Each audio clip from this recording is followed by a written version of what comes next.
Auster est décédé, il avait 77 ans. L'écrivain est l'auteur de plus d'une trentaine de livres, dont la célèbre trilogie new-yorkaise, qui ont été traduits dans le monde entier. Bonjour Clémence Delfort. Bonjour C'est l'un Pauline. des auteurs américains les plus prolifiques. Oui, effectivement, poète, critique, romancier, essayiste et scénariste, il était devenu célèbre avec ses récits new-yorkais.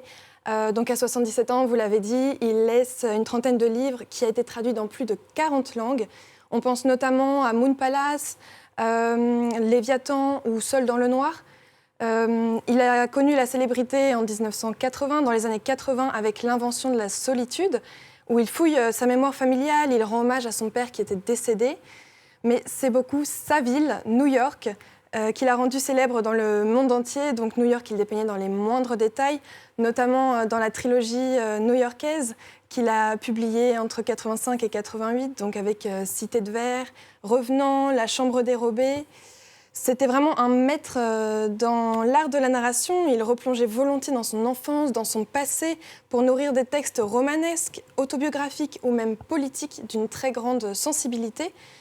Il avait créé des personnages vraiment complexes dont il aimait explorer toutes les contradictions. Il construisait de véritables histoires dans l'histoire.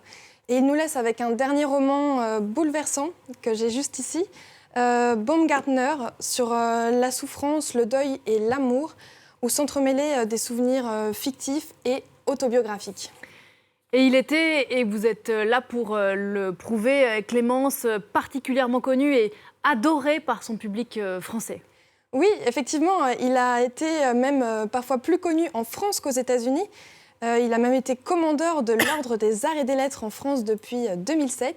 L'écrivain, il a vécu donc à Paris dans les années 70, où il avait traduit Mallarmé, Sartre, Simenon. Et pour les Français, il avait incarné avec sa deuxième épouse, Siri Hustvedt, qui était elle aussi écrivaine, tout le glamour intellectuel new-yorkais. Il parlait de sa muse qui lui a sauvé la vie. Elle l'a notamment soutenue après le décès de son fils aîné d'une overdose. Et c'est elle qui donnait de ses nouvelles sur son compte Instagram.